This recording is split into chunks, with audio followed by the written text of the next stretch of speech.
This is the third part of our Leviticus study, where we walk through one of the more difficult books to read in the Old Testament. And if you have read through the whole book of Leviticus by now, you will notice that many of the things in Leviticus is not really hard to understand, but it is really hard to apply in our modern day life. So today we're going to go through our very third session, where we're going to talk about how the book of Leviticus, how the idea of the holiness of God will translate into our very personal life. Previously, in Leviticus 1 to 16, over the last two parts, what we have covered through is the whole entire sacrificial system. That means as the presence of God descended upon the tabernacle, now God lived in the midst of the people. So it affected the way the people ought to approach God's holy presence. So the whole entire chapter 1 to 16 deals with how the people are to come into God's presence, culminating in Leviticus chapter 16, what we commonly call the Day of Atonement. How this one day in the whole entire calendar of the Israelites is supposed to teach the people of Israel what must happen for sin to be wiped out. So that's what happened in Leviticus chapter 1 to 16. So today we're going to go on how what you have covered previously, how this will all result in changes in our personal life. Okay, changes in our personal life, the concept of personal holiness. Before we go on, this chapter 17, Leviticus chapter 17 actually represents the whole turning point of the whole entire book of Leviticus. So chapter 17 is in the modern term what we sometimes call a Janus. Basically, it is a transition. It both summarizes what is before and also look forward to what is ahead. So it basically summarizes the idea about the sacrifices. Okay, so chapter 17 deals with the idea of sacrifice as the idea of substitution.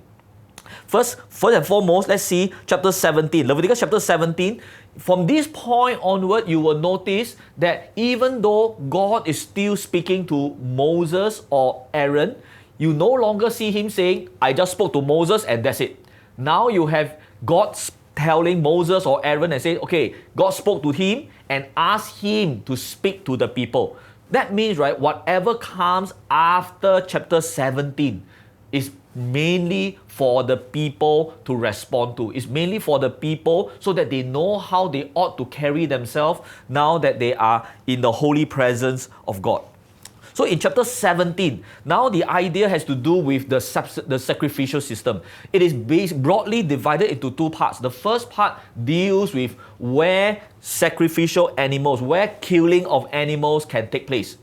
And then secondly, talks about the significance and the importance of the blood. Okay, those two very simple ideas. The first thing, chapter 17, verse 1 to 9, just has an elaborate explanation about how sacrifices, or rather, animals cannot be slaughtered at all outside the tabernacle, especially clean animals. Especially clean animals that could have been sacrificed to God cannot be killed or slaughtered outside the tabernacle. Some of you will be wondering, isn't it very strange that God demands that, okay, for example, I have a lamb and I want to eat lamb chop today. Okay, so if I want to have lamb chop today, I must sacrifice the animal. I can't just take the lamb, slaughter it and cook for my family. Okay, so you'll be wondering, why is God demanding that, no, you must worship me and you must give me everything? Actually, it is intended for a very simple reason. The simple reason is, a lot of times, the people, if you allow for the slaughtering of animals outside of the tabernacle or in the wilderness, the idea is that the people could use this as an excuse to commit idolatry. They will use this as an excuse to go out into in their own house or in the wilderness, and then on the pretext of killing an animal for food, they say, oh, I'm actually sacrificing to another god, but they will say, I'm just killing for food. So in order to prevent all this purposeful secret idolatry, so all animals that is sacrificed or slaughtered must be sacrificed within the tabernacle. No killing, no slaughtering of animal, especially clean animals, must be done outside the tabernacle. All must be done inside.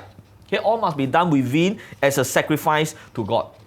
So that was the idea. Okay, that was the idea for the people. Subsequently, the second half of chapter 17 focuses on the idea of the blood. Initially, we already know that blood was very important to the Israelite community because of how it is associated with the sacrifices. Here, you have a very, very clear instructions about how to deal with the blood, how to deal with the blood of any slaughtered animal. Basically, again, in two parts. First, it talks about how blood must be drained when the animal is slaughtered. So usually what happens, right, is that they will just tie the animal and then they will slit the throat and allow the blood to be drained out before they actually kill the animal. The goal is to let the heart continue to pump so that the blood can be totally drained. And the reason for that is because of the role of blood. In the Israelite idea, blood represents life. Blood represents life. The reason why Israelites are not supposed to handle the blood or to eat the blood is simply because the life belongs only to God. So in the concept of the Israelite people, even when you eat an animal, you are just eating the flesh. You are not touching the life. The life belongs to God. You are not allowed to touch the life of the people, the life force, so to speak. So all these things are treated with care. You're supposed to bury it or to not touch it. If you touch the blood, you will be unclean. So the whole idea is to honor the life that was being given for your food. Okay, so they're not supposed to eat the blood.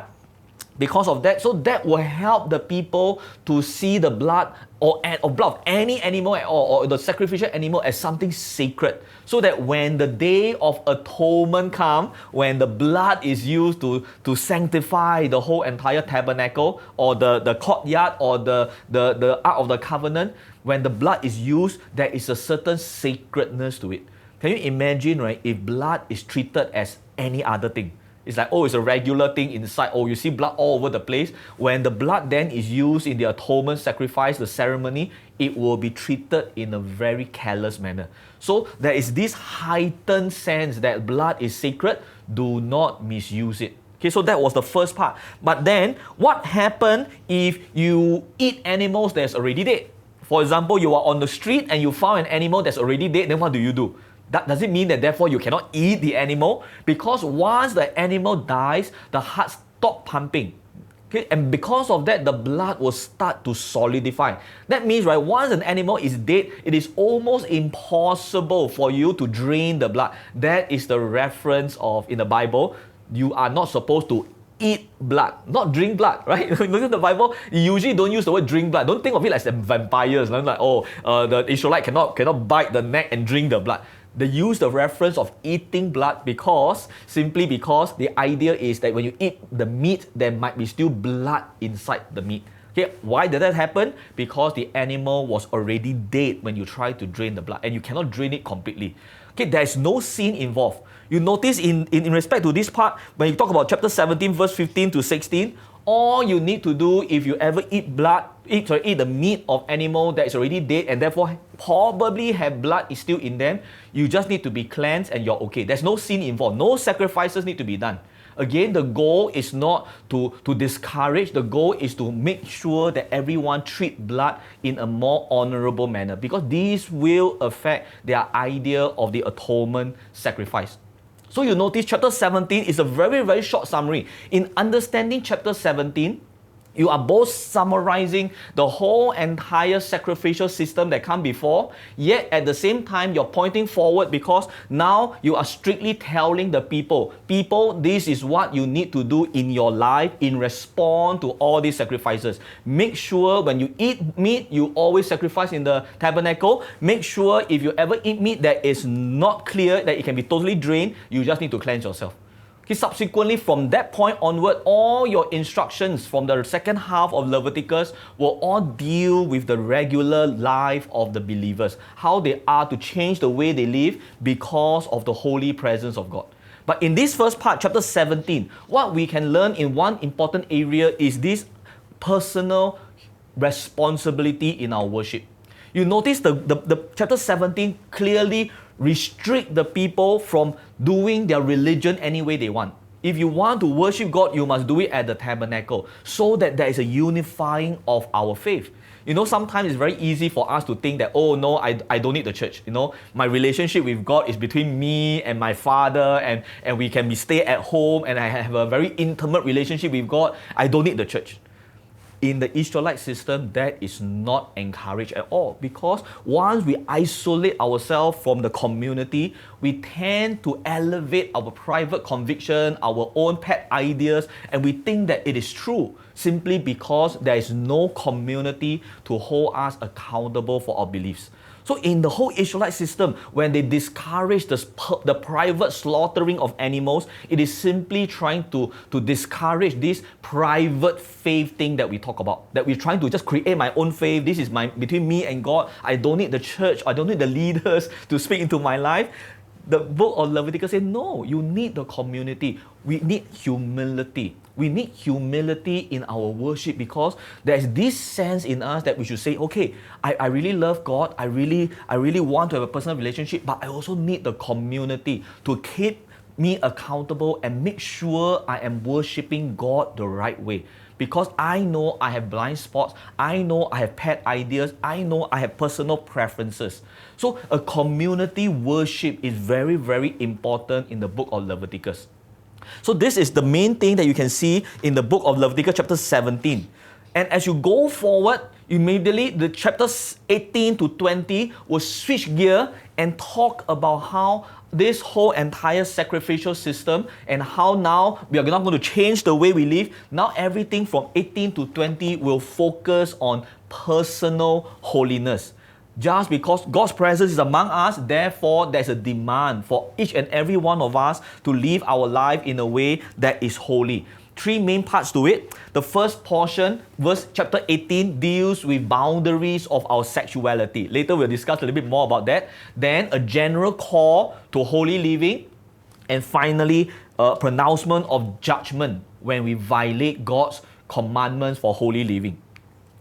So the first part that you can see is a discussion on boundaries concerning sexuality. You must know in those days, right, in the context of those days, we don't live in HDB blocks or private housing where everybody have walls around you where you have a private space. In the time when the book of Leviticus was written, everyone, the few million of them are camped around the tabernacle, everybody within their own tent. And that means between one family and another family, you're just talking about layers of animal skin that divides. Easily you can turn and go into another person's house, and therefore it is very easy to turn and go into a person's bed when you're not supposed to. It's that easy because of the way the people just live together. So the first thing that we discuss about here when we talk about personal holiness is the emphasis on personal on sexuality. But before that, there's this very important passage in chapter 18, verse 1 to verse 5 that sort of set the whole entire context concerning personal holiness. Let me read this to you. Chapter 18, verse 1 to verse 5. The Lord said to Moses, "Speak to the Israelites and say to them, I am the Lord your God.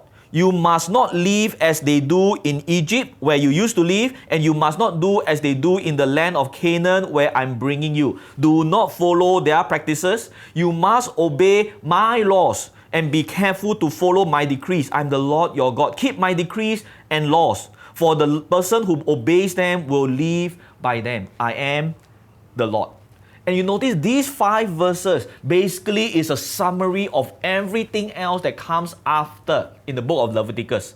That before you talk about how do you behave yourself, you must understand the basic premise is don't take reference from your past, don't take the reference from your present culture. The only reference that a believer should have is God and His Word. That is the fundamental idea. This is the same thing that you see in Romans chapter 12 verse 2. Do not conform to the pattern of the world. Before the Bible even tell you what to do with your life, it starts by saying, remember the first thing you need to do, remember you do not have to be the same with everybody else. I know the world is like that, but you are not to be like them. So the Bible in this portion just remind them, I know you have seen many things. I know you came from Egypt. I know you see what the people are doing in Canaan.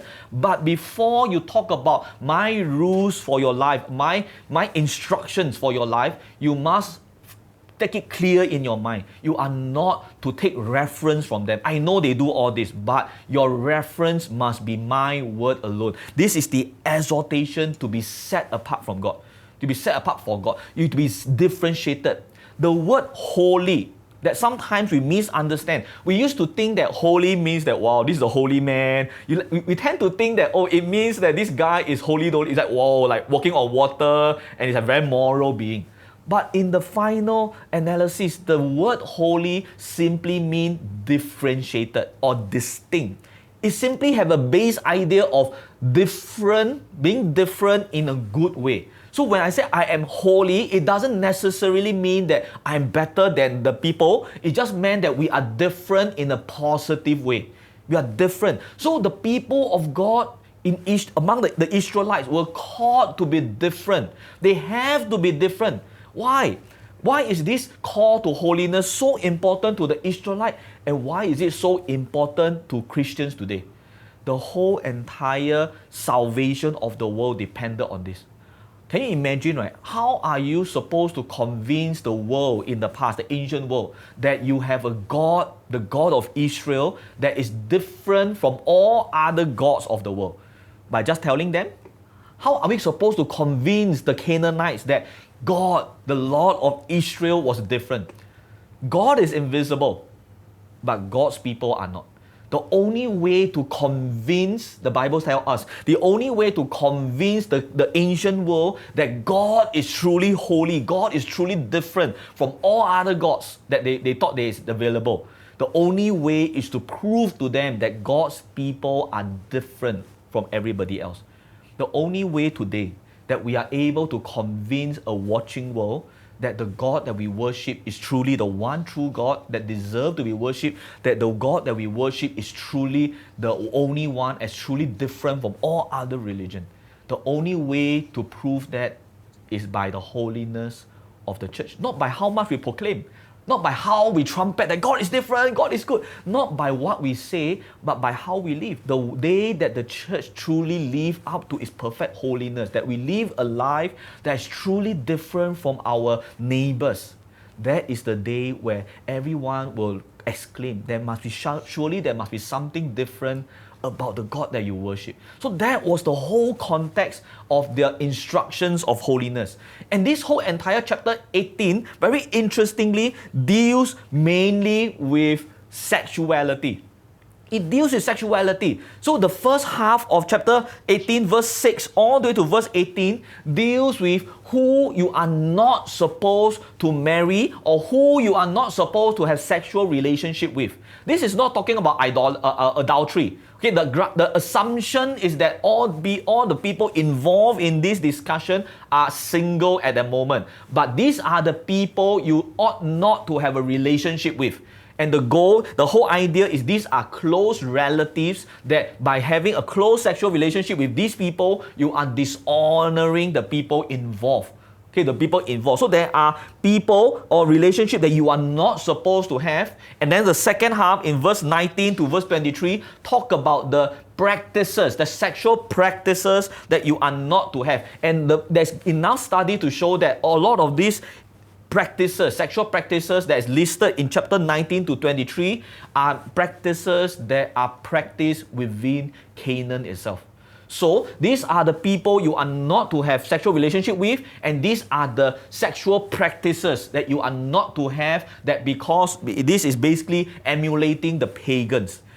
Chapter 24, verse 24 to verse 30 simply focus on the idea that if there's a violation of these sexual principles, sexuality, the boundaries of sexuality, it will result in expulsion from the land of Israel. So it was very strict.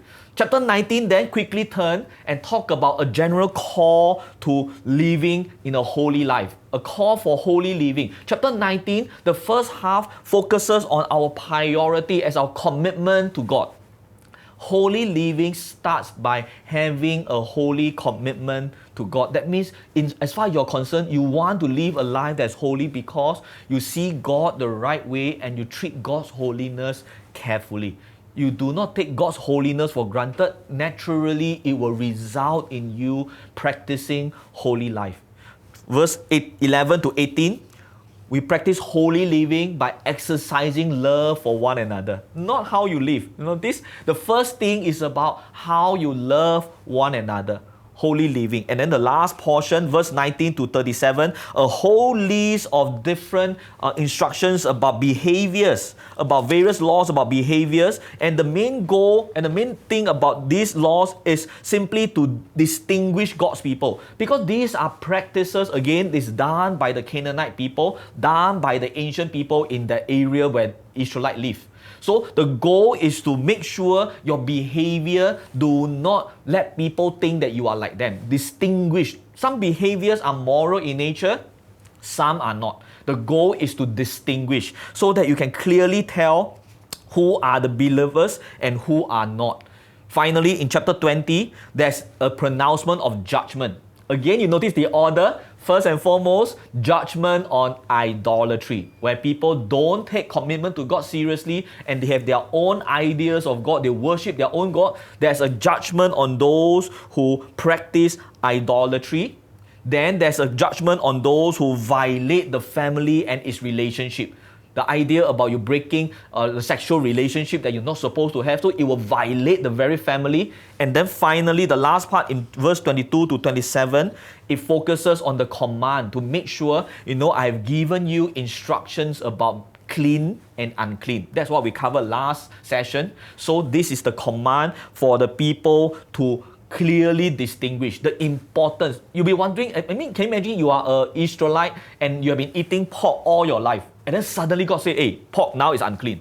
You will take time for you to, I cannot eat pork anymore. Say, this is important. I need you to clearly distinguish between clean and unclean, because this will be important. The people around you must know that you live by a different standards. So this whole entire idea deals with the idea of personal holiness. It is very interesting.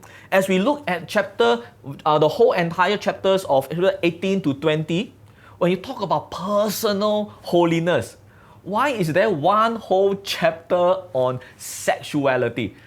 Some of us think that, wow, sexuality is a new thing that everybody's interested to talk about. In the past, the believers are very prudish about it. We don't talk about it, but it's not true. You notice in Leviticus, this is the main thing that is discussed first when you talk about personal holiness. Why? Why is this such an important thing? But from here, right, from these chapters, we can see some key ideas about the Bible's concept of sexuality. The first idea is that sexuality is the ultimate expression of our union in marriage. So in the whole context, there's a strict requirement that sexuality must be reserved for people that you are married to, and it must be reserved for the right relationship. You are not allowed to have sexual relationship with people outside of those relationship, that relation that you have. It is an ultimate expression of your union. Next, sexuality is also, the reason why it's important is that sexuality is sometimes the ultimate tension between our flesh and our commitment to the Word of God. Isn't it true that the sexuality is a battleground that many of us fight in, because it basically pits our desires against the principles and the Word of God. At the end of the day, our sexuality is the ultimate demonstration that we are separated from the world. Our sexuality may be the ultimate demonstration that we are separated, we are holy unto God, and we are separated from the world. Because it is very natural and easy to flow with what your flesh desires. Anyone can do that. You don't need to think about it to do that. The Bible talks about this as gratifying the desires of our flesh. It is not difficult to flow and go along with what our flesh desires. And yet it is an ultimate demonstration that we are called to follow and respond to God, that God alone is our ultimate reference point. And that's the reason why when the Leviticus talks about personal holiness, the first thing that comes to mind is personal sexuality. The ultimate tension between the flesh and the word. And this is what the book of Galatians speaks about. The book of Galatians says it this way. The book of Galatians says, chapter 5, verse 16. Galatians 5, verse 16. So I say to you, walk by the Spirit, and you will not gratify the desires of the flesh. For the flesh desires what is contrary to the Spirit, and the Spirit what is contrary to the flesh. They are in conflict with one another, so that you are not to do whatever you want. But if you are led by the Spirit, you are not under the law. The idea is if we respond to the leading of the Spirit, the law is in line with the law. You do not need the law to restrict you. So in the past, you can see that in this whole entire discussion of the law, it is in this whole discussion about sexuality, because it is an important area, important battlefield, even in today's context. And the second thing that we can see when the Bible talks about personal holiness is that personal holiness must be the extension of our commitment to God. Sometimes we have, in this common current culture, we often have this idea that we can be holy and yet we can just do the things that we want to do for our own life. The Bible in Leviticus says no, if we are committed to God in a relationship with Him, the natural extension is a desire for personal holiness. There must be a extension towards personal holiness. And the most important expression of our holiness is actually our love for one another. So you can see in chapter 18 to chapter 20 especially, the goal focuses on God being holy, and therefore we are to live a life that's different. So it says that the genuine commitment to God, the relationship that we have to God, our response to God must be demonstrated through our personal holiness. And once it is done through our personal holiness, it will result in the people of God being distinct from the cultures of the world. And that is the lesson of Leviticus chapter 17 all the way to 18.